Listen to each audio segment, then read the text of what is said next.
How's everybody doing today? It's Monday. I haven't done a video in about a month. I've been ridiculously busy with work and family and holiday things. Anyway, today I'm going to do a review on the Citizen Tsuno chronograph racer. Tsuno, I believe, is how you pronounce the word. It's spelled Tsuno. This is the little Pelican style case it comes in. I need a better tripod so I can pull things back. But anyway, let's get it out of here. Let's see what we got.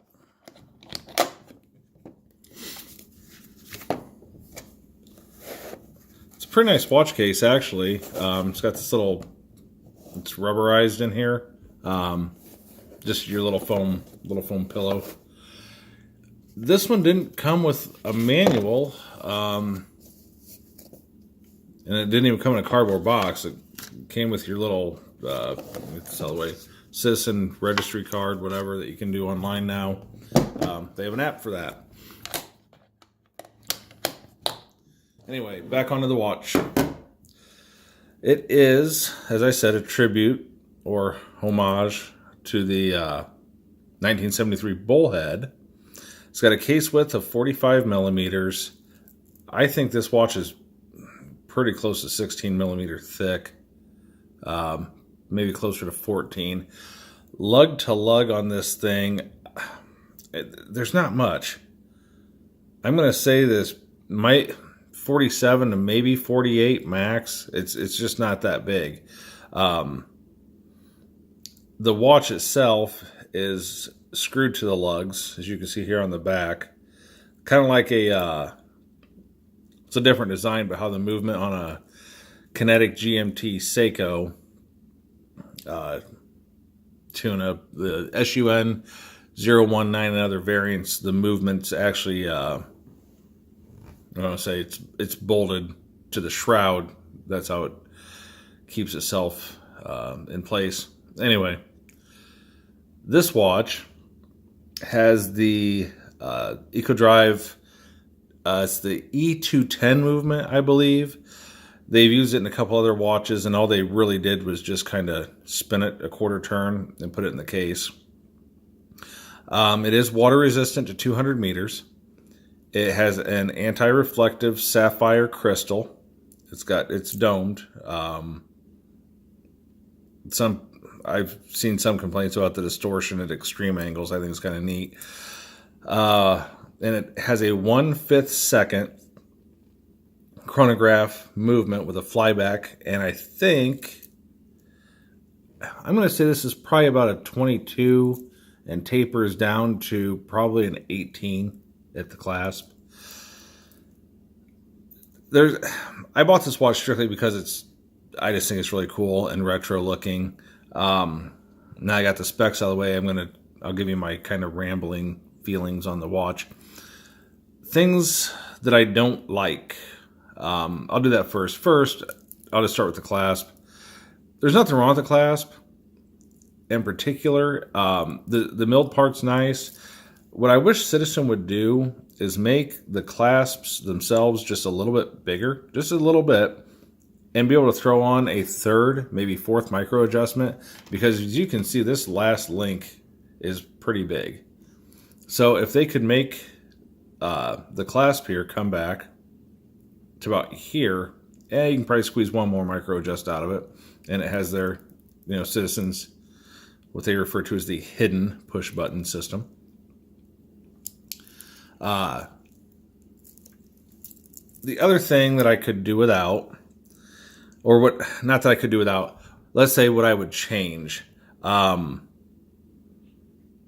would get rid of this huge power indicator, and I would make it like on my, if you want to Google it, it's the Citizen AT 4008-51E. That's another Citizen watch that I wear on a regular basis. If I want to know how much battery I have, I can just hit the pusher, which would be like your reset pusher here, and the seconds hand, which is a small seconds on this watch at the 3 o'clock position. It shows as far as how much power I have between 5 and 30 seconds, I believe, is you just got to know where your markers are. So I would do away with this. I would move the date down here to your alarm on-off indicator. I would move my alarm indicator over here, and then in this space I would put Citizen, Echo Drive, water resistant, 200 meters. I think it would just kind of clean up the dial a little bit. I understand they're probably doing this to try to keep, symmetry. In the same time, if you're going to do that, I know it would be harder to read. I would like to see a blue indicator dial and have white letters. White numbers to show the date. Another thing, it's a lot of glare. I'm trying to get it so you can see the hands. There's actually, so you have 3 hands setting up here at your 12 o'clock. You have your flyback, your alarm, and then your, your minute track for your chronograph. But to move the alarm hand, we're going to pull this out. Just give it a pop. It's real easy. You can see where it either pushes in or it pulls out real easy. And you can move the alarm hand any direction you want. The alarm is good within, I think their specs say 5 minutes. I'm going to let's put this over here. So we'll just say if you want the alarm to go off at 7, if you put your alarm hand on the 7, it will go off at somewhere between 6:55 and 7:05. And it's only a 12 hour, so it's not a 24 hour. This watch also isn't radio controlled, and its accuracy is rated plus or minus 15 seconds a month. So after you set your alarm hand where you want it, right now, let me see if you can see where it says on down here. If I want to turn the alarm off, I just push the button in again, your pusher, and that'll toggle you on or off for your alarm. Your flyback chronograph, to start your chronograph is very simply just hit your button there, and you're off and running as far as that's concerned. I'll let it get down here to about the 15. Oh, let's take it to the 20. I haven't taken it past that yet.